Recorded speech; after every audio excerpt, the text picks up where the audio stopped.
भारतीय सेना ने कश्मीर के पहलगाम में की गई आतंकवादियों की उस कायराना हरकत का जवाब दे दिया है जिसमें भारत के 26 निर्दोष लोगों की जान गई। 6 मई की आधी रात को भारतीय वायुसेना के लड़ाकू विमानों ने पाकिस्तान में घुसकर आतंकी ठिकानों को निशाना बनाया। सेना के इस एक्शन को ऑपरेशन सिंदूर नाम दिया गया है। पाकिस्तान पर हमले के बाद भारतीय वायुसेना में विंग कमांडर व्योमिका सिंह ने कर्नल सोफिया कुरैशी के साथ ऑपरेशन सिंदूर की अहम बातें प्रेस कॉन्फ्रेंस के जरिए बताई। आइए जानते हैं कि कौन है विंग कमांडर व्योमिका सिंह। व्योमिका सिंह ने छठी कक्षा से ही तय कर लिया था कि एक ना एक दिन वो भारतीय वायुसेना का हिस्सा बनेंगी। स्कूली पढ़ाई पूरी करने के बाद उन्होंने नेशनल कैडेट कोर ज्वाइन कर लिया। इसके बाद व्योमिका ने इंजीनियरिंग की पढ़ाई पूरी की और बाद में भारतीय वायुसेना में शामिल हो गई। विंग कमांडर व्योमिका सिंह को मुश्किल जगहों पर उड़ान का शानदार अनुभव है। उन्होंने आसमान में 2500 घंटे से भी ज्यादा उड़ान भरी है। जम्मू कश्मीर और पूर्वोत्तर जैसी मुश्किल जगहों पर व्योमिका सिंह ने चेतक और चीता जैसे हेलीकॉप्टर उड़ाए हैं।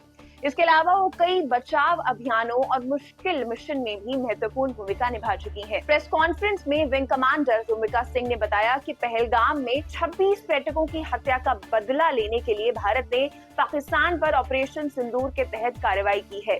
भारत ने पाकिस्तान के कब्जे वाले इलाके में बने 9 आतंकी कैंपों पर हमला किया। A niche technology weapons with careful selection of warheads was ensured so that there will be no collateral damage. The point of impact in each of the target was a specific building or a group of buildings. All the targets were neutralized with clinical efficiency, and the results reiterate the professionalism of the Indian Armed Forces in the planning and execution of their operations. No military establishments were targeted. India has demonstrated considerable restraint in its response. However, it must be said that the Indian Armed Forces are fully prepared to respond to Pakistani misadventures, if any, that will escalate this situation. तो वहीं दूसरी ओर गुजरात से आने वाली colonel Sofia Qureshi corps of signal से हैं। Biochemistry में post graduate degree हासिल कर चुकी कर्नल सोफिया के दादाजी भी सेना में थे। उनकी शादी मैकेनाइज्ड इन्फेंट्री में एक आर्मी ऑफिसर से हुई है। उनके नाम पर एक बहुत ही बड़ी उपलब्धि है। वो भारतीय सेना की ऐसी पहली महिला अफसर हैं जिन्होंने फोर्स 18 में एक ट्रेनिंग टुकड़ी को लीड किया था। आपको बता दें कि फोर्स 18 कोई आम ट्रेनिंग नहीं था। ये आसियान प्लस देशों का एक बहुराष्ट्रीय सैन्य अभ्यास था जिसमें 18 देशों की सेनाओं ने भाग लिया था। इस अभ्यास में कुरैशी ने मुख्य तौर पर शांति स्थापना कार्यों के लिए प्रशिक्षण दिया था। इसके अलावा साल 2006 में कर्नल सोफिया कुरैशी ने कांगो में संयुक्त राष्ट्र शांति स्थापना अभियान में भी भाग लिया था। वो लंबे समय तक शांति स्थापना कार्यों से जुड़ी रही हैं। ऑपरेशन सिंदूर 22 अप्रैल को पहलगाम में हुए विभत्स आतंकवादी हमले के शिकार मासूम नागरिकों व उनके परिवारों को न्याय देने के लिए लॉन्च किया गया था। इस कार्रवाई में 9 टेररिस्ट कैंप्स को टारगेट किया गया और पूरी तरह से इसे बर्बाद किया गया। पाकिस्तान में पिछले 3 दशकों से टेरर इंफ्रास्ट्रक्चर का निर्माण हो रहा है। इसमें recruitment, indoctrination centres, training areas व लॉन्च पैड शामिल थे जो पाकिस्तान और पाक अधिकृत जम्मू कश्मीर POJK दोनों में फैले हैं। Operation Sindoor was launched by Indian Armed Forces to deliver justice to the victims of Pahalgam terror attack and their families. 9 terrorist camps were targeted and successfully destroyed. Over the last 3 decades, Pakistan has systematically built terror infrastructure. It is a complex web of recruitment and indoctrination centers, training areas for initial and refresher courses, and launch pads for handlers.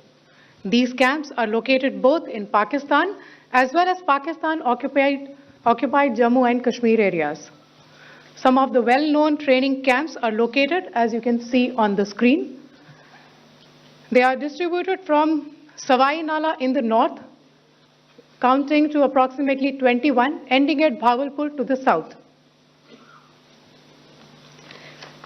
इन लक्ष्यों का चयन विश्वसनीय intelligence सूचनाओं के आधार पर हुआ ताकि आतंक गतिविधियों की रीढ़ तोड़ी जा सके और यह खास ध्यान दिया गया कि निर्दोष नागरिकों और सिविलियन इंस्टॉलेशन को नुकसान न पहुंचे। The selection of these targets for Operation Sindoor was based on credible intelligence inputs and role of these facilities in perpetrating the terror activities. The locations were so selected to avoid damage to civilian infrastructures and loss of any civilian lives. This was done with due diligence, and the camps selected for targeting and their engagement will now be shown to you one by one. POJK के target मैं आपको बताना चाहूंगी। सबसे पहले सवाई नाला camp Muzaffarabad, जो कि POJK के लाइन ऑफ कंट्रोल से 30 किलोमीटर दूर है। यह एक लश्कर तौयबा का ट्रेनिंग सेंटर था। 20 अक्टूबर 2024 सोनमर्ग, 24 अक्टूबर 24 गुलमर्ग, 22 अप्रैल 2025 पहलगाम, इन हमलों के आतंकियों ने यहीं से प्रशिक्षण लिया था। सैयदना बिलाल कैंप मुजफ्फराबाद, यह एक जैश ए मोहम्मद का स्टेजिंग एरिया है। यह हथियार, विस्फोटक और जंगल सर्वाइवल ट्रेनिंग का केंद्र भी था। गुलपुर कैंप कोटली, यह LOC से 30 किलोमीटर दूर था। लश्कर तौयबा का बेस था जो रजौरी, पुंछ में सक्रिय था। 20 अप्रैल 2023 को पुंछ में और 9 जून 2024 को तीर्थ यात्रियों के बस हमले में यहीं से आतंकी को ट्रेन किया गया था।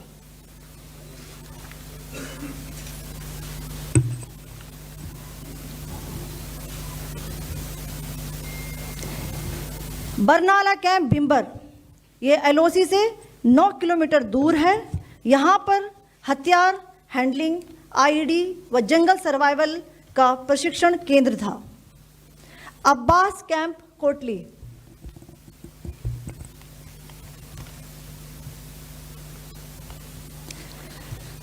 यह LOC से 13 किलोमीटर दूर है। लश्कर तौयबा का फिदाइन यहाँ तैयार होता था। इसकी कैपेसिटी 15 टेररिस्ट को ट्रेन करने की थी।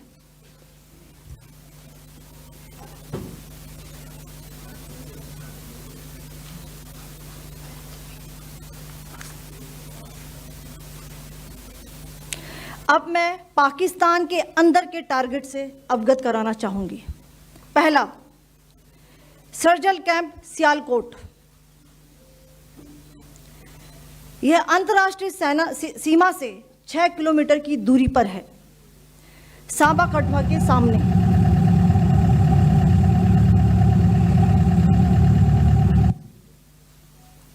मार्च 2025 में जम्मू एंड कश्मीर पुलिस के 4 जवानों को की जो हत्या की गई थी, उन आतंकवादियों को इसी जगह पर ट्रेन किया गया था। दूसरा, महमूना जाया कैंप सियालकोट, यह 18 से 12 किलोमीटर IB से दूर था। हिजबुल मुजाहिदीन का बहुत बड़ा कैंप था। यह कठुआ जम्मू क्षेत्र में आतंक फैलाने का नियंत्रण केंद्र था। पठानकोट एयरफोर्स बेस पर किया गया हमला भी इसी कैंप से प्लान और डायरेक्ट किया गया था। मरकज ताइबा मुरीद के, यह IB से 18 से 25 किलोमीटर दूरी पर है। 2008 के मुंबई हमले के आतंकी भी यहीं से प्रशिक्षित हुए थे। अजमल कसब व डेविड हेडली भी यहाँ ट्रेन हुए थे।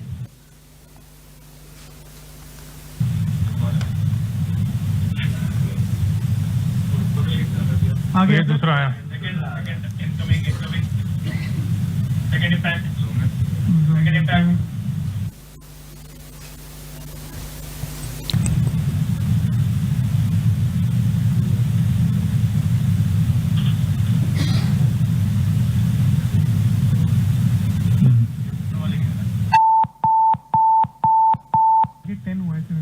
टारगेट 10 हुआ, एंक्लोजर सेम ही है।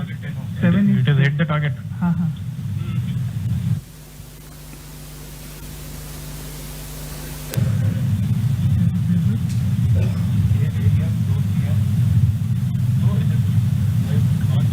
छोड़ा गया था इनफैक्ट।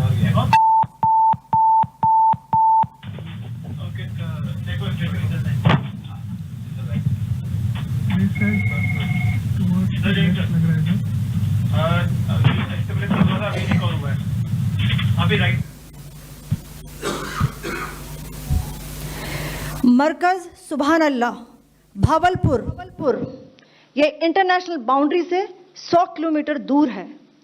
जैश ए मोहम्मद का मुख्यालय था। यहाँ पर रिक्रूटमेंट, ट्रेनिंग व इंडॉक्ट्रिनेशन का केंद्र भी था। शीर्ष आतंकी अक्सर यहाँ आते थे। मैं आप सबको बताना चाहती हूँ कि किसी भी सैन्य ठिकाने का निशाना नहीं बनाया गया और अभी तक किसी तरह की नागरिक क्षति की रिपोर्ट नहीं है। धन्यवाद। जय Hind. For more of such videos, do like, share and subscribe to ET Now Swadesh.